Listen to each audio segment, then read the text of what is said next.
नमस्कार, मैं गुरदीप। आप देख रहे हैं पब्लिक लाइव उत्तराखंड से, विधानसभा क्षेत्र सितारगंज और ग्राम सभा हल्दुआ। जैसा कि आप लोग जानते हैं कि हमारे साथ आज सिख संगत के बहुत सारे लोग उपस्थित हैं। उन्हीं में से एक सिख संगत के राष्ट्रीय अध्यक्ष जसवीर सिंह जी भी हमारे साथ हैं। जैसा कि आप लोग जानते हैं कि बाजपुर में 20 गांव का जो मसला सरकार के सामने रखा गया है, 20 गांव की ज़मीनों पे जो नोटिस चिपका दिए गए हैं, उनको कहा गया है कि ये ज़मीनें खाली करो। अपनी हकूक़ की लड़ाई लड़ने के लिए किसान सड़कों पे। हमने आपको पहले भी कई न्यूज़ें दिखाई है। सितारगंज से भारतीय किसान यूनियन जो है, उनके भी जो बहुत सारी संगत थी, वो भी बाजपुर में समर्थन देने गई थी। आज राष्ट्रीय अध्यक्ष सिख संगत के जसवीर सिंह भी हमारे साथ हैं। सबसे बड़ा प्रश्न कि किसान को अपने खेत में काम करके देश की उन्नति में हाथ बटाना चाहिए, लेकिन आज किसान सड़कों पे सरकार के खिलाफ आंदोलन कर रहा है। वो क्यों कर रहा है? क्योंकि उसकी मजबूरी है। क्योंकि जब जमीन जायदाद, जिस जमीन की वजह से किसान को पहचाना जाता है, लाल बहादुर शास्त्री जी ने नारा दिया था, जय जवान जय किसान। और आज जवान जैसे अपना काम बॉर्डर पे कर रहा है, किसान भी अपनी ज़मीनों में वही काम करता आ रहा है। लेकिन आज कुछ समय से किसान केवल सड़कों पे आंदोलन कर रहा है। और ये क्या मसला है, ये पूरी जानकारी हम आपको बताएंगे इन्हीं की जुबानी, जो हमारे किसान भाई हमारे साथ हैं। जसवीर सिंह जी, सबसे पहले पब्लिक लाइव में आपका बहुत बहुत स्वागत है। आपका जी बहुत बहुत धन्यवाद। आपने हमें समय दिया लोगों से लाइव होने के लिए, आपका बहुत बहुत धन्यवाद। जसवीर सिंह जी, पहला सवाल हमारा यही है कि किसान आज सड़कों पे आंदोलन कर रहा है। किसान को खेत में काम करना चाहिए, लेकिन आज किसान इतना मजबूर हो गया है कि वो सड़कों पे आंदोलन कर रहा है। तो एक बात समझ में नहीं आती कि जब किसान कोई आंदोलन करता है तो वो सरकार के सामने अपनी कोई भी समस्या रखता है, तो इतना लंबा गैप क्यों, इतना लंबा समय क्यों लग जाता है न्याय मिलने में? क्या किसान अपनी बात समझा नहीं पाता, या फिर सरकार बात समझ नहीं पाती, या फिर सरकार बात समझना नहीं चाहती? देखिए, जो आप सरकार की बात करते हैं, सरकार ऐसी कोई चीज़ नहीं जिसको वो समझती नहीं है। लेकिन सबसे आसान एक किसानी उसके पास ऐसी जिसको बड़े आसानी से दबा सकते हैं। एक अकेला इंडस्ट्रिस्ट कोई भी हो, चाहे वो अंबानी हो चाहे अडानी हो, उसको दबाने की बजाय उसके सामने झुक झुक के सलाम करते हैं, जो कि अकेले अकेले हैं। किसान करोड़ों में है, यहाँ उनका दमन करते हैं। उनको मालूम है ये गरीब आदमी है, इसको पता है 2 दिन बैठेंगे, तीसरे दिन रोटी कहाँ से खाएंगे, ये छोड़ के चला जाएगा। ये किसान की मजबूरी है, जिसका फ़ायदा आज सब सरकारें उठाती हैं। हमें लड़ाई लड़नी पड़ती है अपनी फसल बेचने के लिए। एक ब्लेड भी कोई बनाता है तो उसका समर्थन मूल्य रेट देती भी है, उसमें सरकार ही उठाने को तैयार नहीं, तो लोग उसको उस रेट पे कहाँ। किसान इस समय बिल्कुल मरने की नौबत पे आया है। हमें वो दिन याद है जब हम बचपन में थे, तो अमेरिका से लाल रंग का गेहूँ आता था, तो जवाहरलाल जी ये कहा करते थे कि किसानों किसी तरह उनको बनाओ, हमें ये लाल रंग के आटे से बचाओ, हमें भी सफ़ेद आटा खाने को मिले। तो किसानों ने दिन रात मेहनत करके हरित क्रांति लाए, सफ़ेद क्रांति भी लाए। ना दूध की कमी छोड़ी, ना आज गेहूँ की कमी है। अब इनको बातें आने लगी हैं, तो आज किसान को दबा के, चलो ये ठीक है कि फसल का मूल्य नहीं देते थे, अब तो हमारी ज़मीनों पे कब्जा करना शुरू कर दिया है। किसानों की ज़मीनें छीन कर बड़े बड़े जो इंडस्ट्रियलिस्ट हैं, उनको ये ज़मीनें दे रहे हैं। आज वो चाहे 1000 एकड़ रखे, उस पर कोई पाबंदी नहीं है। हमारे पास अगर 12.5 से 13.25 है तो सीलिंग का नोटिस आ जाता है। ये बहुत सी मजबूरियां हैं, लेकिन हम लोग इसलिए मजबूर हैं कि हमारे पास पेट भरने का और कोई साधन नहीं है। हमारे ज़्यादा लोग जो है अनपढ़ हैं, कम पढ़े लिखे हैं, तो स्वाय खेती का और उनको काम भी नहीं आता है। ये हमारी मजबूरी जो है, उसका फ़ायदा सरकार उठाती है। जसवीर जी, ज़्यादा समय नहीं लेंगे क्योंकि आपको बहुत जगह जाना है। मैं 2 सवाल जरूर करूँगा आपसे। पहला सवाल मेरा आपसे यही है, एक सवाल और करूँगा मैं आपसे कि जो कृषि कानूनों को लेकर इतना बड़ा आंदोलन हुआ, वो पूरे देश ने, पूरी दुनिया ने देखा।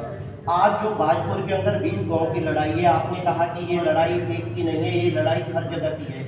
इससे थोड़ा सा स्पष्ट करेंगे कि सरकार ने क्या ऐसा किया है कि जो कौन सी ऐसी नीति लेके आ गए जो राष्ट्रीय जमीनों को भी वो कह रही है कि सरकार हमारी है?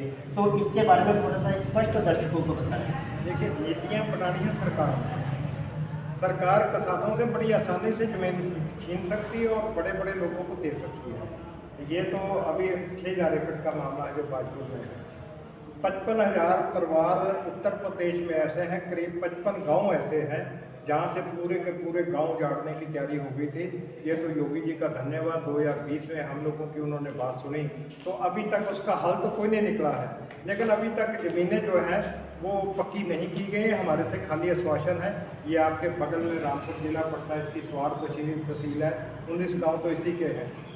बिजनौर जिला है, उसके 21 गांव हैं। इस तरह एक एक दो दो गांव तो बहुत से जनपदों में हैं जिनकी कच्ची ज़मीनों को इन्होंने कहा था कि हम इनका जो है पक्का करके देंगे, लेकिन आज तक अभी तक वो ठंडे बस्ते में पड़ा हुआ है। उत्तराखंड के मुख्यमंत्री पुष्कर सिंह धामी जी ने कहा है कि किसानों से हमारी लगातार बातचीत चल रही है, हम इस समस्या का समाधान करेंगे, किसी भी किसान को उजाड़ा नहीं जाएगा, जो भी कार्रवाई हो रही है वो सरकारी नीतियों के हिसाब से कानून के दायरे में हो रही है। कितनी सच्चाई है? दायरे से बाहर भी उन्होंने जाना है।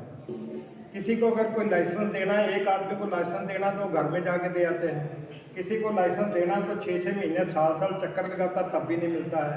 तो ये दायरे तो उन्होंने तय कर रहे हैं ना, दायरा उनका क्या है।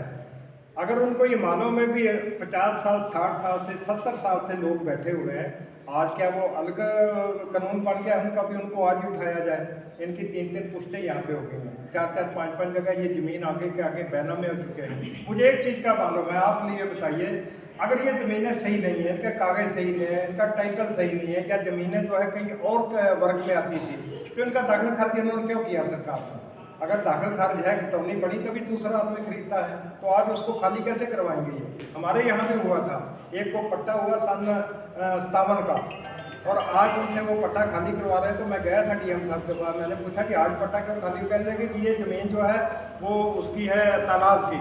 तो मैंने कहा जब आपने पट्टा किया था, एसडीएम अब देखभाल करते हैं, क्या उनको मालूम नहीं था ये तालाब की ज़मीन है? आज तालाब खाली कराया जा रहा है। तो ये जितने घाल माल होता है सब इनके करिंदे और सरकार खुद मिलकर करती है। अगर ये हल करना चाहें तो कोई नीति नहीं है, कोई कानून नहीं है, 2 मिनट में इसको कर सकते हैं। इसका कोई लंबा हमें लड़ाई लड़ने का शौक नहीं है कि घर से बाहर निकल के हम अपनी लड़ाई लड़ने के लिए सड़कों पे आए। एक आखिरी छोटा सा सवाल है कि पहले जब कोई किसान लड़ाई लड़ता था तो वहाँ बहुत सारे किसान दिखाई देते थे, बहुत सारे लोग अपनी लड़ाई लड़ने के लिए एक मंच पे आ जाते थे। आज मैं देख रहा हूँ कि हर घर में जो बच्चे हैं हाई स्कूल इंटर के बाद में IELTS करके विदेशों की तरफ शिफ्ट कर रहे हैं। आज भारत के अंदर हमारी प्राथमिकता क्या है ये सब जानते हैं, तो क्या ये लड़ाई हमारे बच्चों की नहीं है? हम अपने बच्चों को IPS IAS बना के अपनी लड़ाई को और बड़ा नहीं कर सकते? हम अपने बच्चों को विदेशों में देख के ये लड़ाई कैसे सफल करेंगे?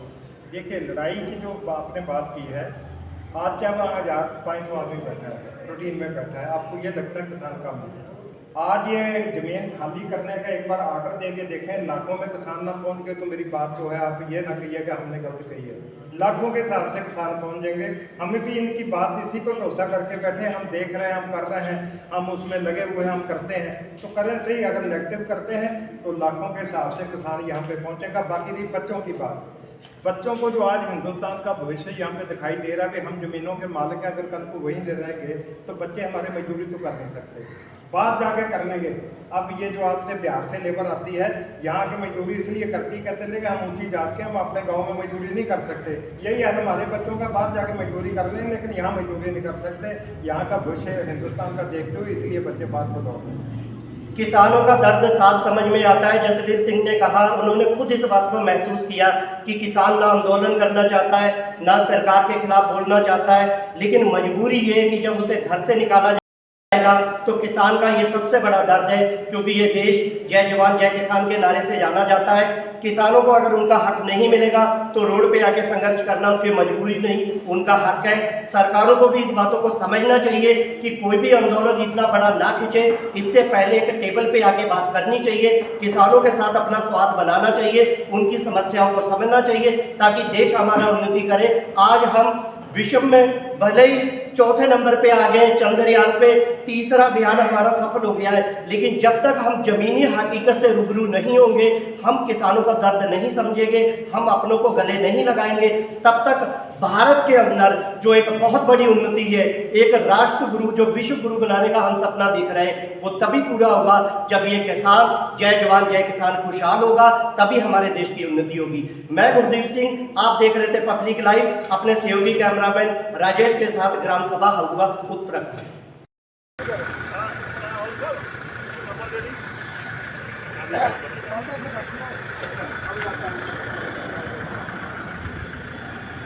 ਠੀਕ